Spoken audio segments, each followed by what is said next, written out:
All right, welcome. Today we're putting on our detective hats to solve a classic physics mystery. We've got an object launched straight into the air, and it's up to us to figure out its secrets using nothing but the laws of motion. You ready? Let's get into it.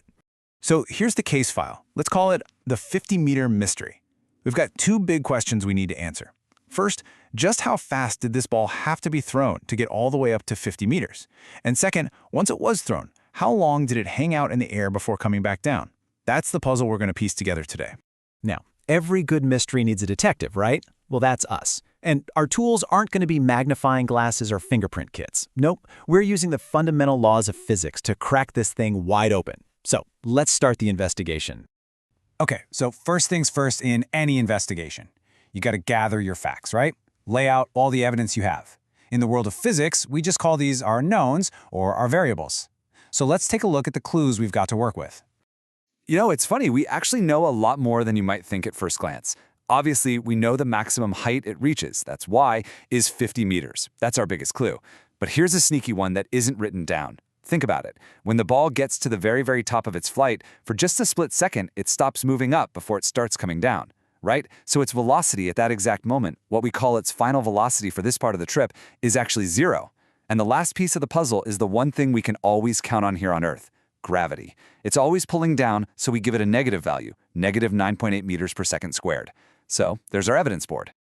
Okay, we've got our facts lined up. Now it's time to go after our first target, cracking that initial speed.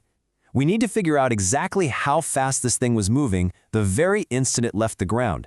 This is our #1 unknown, and lucky for us, we have the perfect tool for the job. This toolkit I'm talking about is a really powerful set of formulas known as the kinematic equations. You can think of them as the official rulebook for how things move. And because the only thing acting on our ball is gravity, which is a constant acceleration, these equations are going to be our best friend. They hold all the answers. And out of that whole toolkit, this is the one we're going to grab first. Look at it. It's perfect. It connects everything we already know, the final velocity, gravity, and the height, directly to the one thing we're trying to find, that initial velocity. It's like it was made for this problem. So let's just plug and chug, shall we?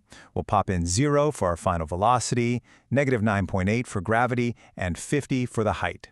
When we do the math, it simplifies down, and we find out that the initial velocity squared is 980. Now all we have to do to find the actual velocity is, you guessed it, take the square root. And boom, there it is, 31.3 meters per second. That is exactly how fast that ball had to be moving to climb 50 meters into the sky.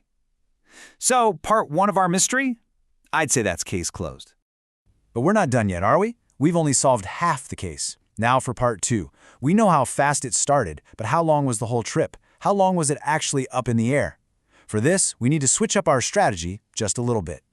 The big secret here, the key insight, is symmetry. The trip up is a perfect mirror image of the trip down. So the time it takes to get to that peak height is exactly the same as the time it takes to fall all the way back down. This makes our job super easy. All we have to do is figure out the time to the top and then just double it. Simple, right? So, back to our trusty kinematic toolkit we go. This time, we're pulling out this equation. It's great because it links final velocity, initial velocity, gravity, and time. Exactly what we need. And remember, we're not starting from scratch anymore. We have a powerful new clue. We know the initial velocity is 31.3. All right, let's plug in the numbers again. The final velocity at the top is still 0. We just figured out the initial velocity is 31.3, and gravity is still our old friend, negative 9.8. A little bit of rearranging, a quick calculation, and we find that the time t to get to the very top is 3.2 seconds. Okay, so remember our plan? Find the time up and double it. Well, we just found the time up, 3.2 seconds. That means the time down is also 3.2 seconds. So to get the total time in the air, we just take that 3.2 and multiply by 2. And that gives us our final answer for part 2, a total airtime of 6.4 seconds. And just like that, the second piece of the puzzle clicks into place. Mystery solved. But you know what?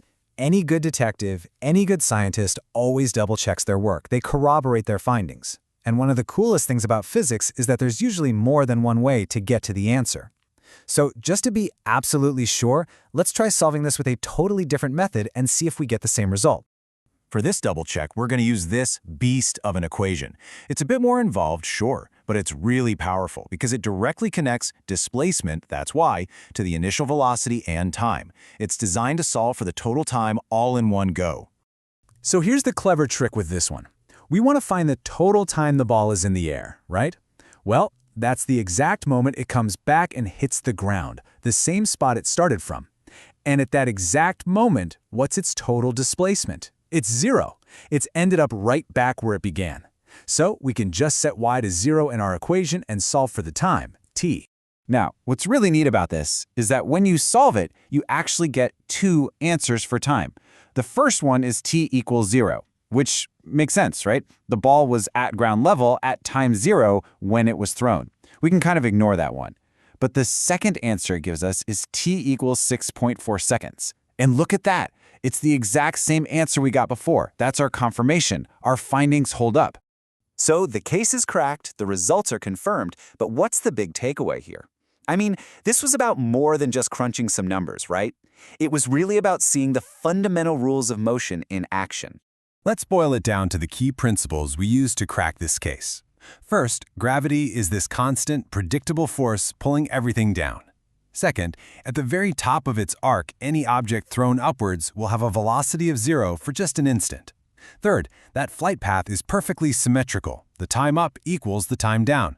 And finally, those kinematic equations, they're the universal cheat codes for solving pretty much any problem involving motion.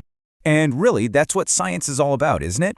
It's not just about getting the right answer, it's about being curious, asking the questions, and enjoying the process of figuring it all out. So I'll leave you with a little bonus mystery to think about. We solved this entire case based on the rules here on Earth. But what if we took this whole operation to the moon? The gravity there is way, way weaker. So which of our starting clues would be different, and how would that change our final answers for the speed and the time in the air? That's a new case file I'll leave for you to open. Thanks for joining the investigation.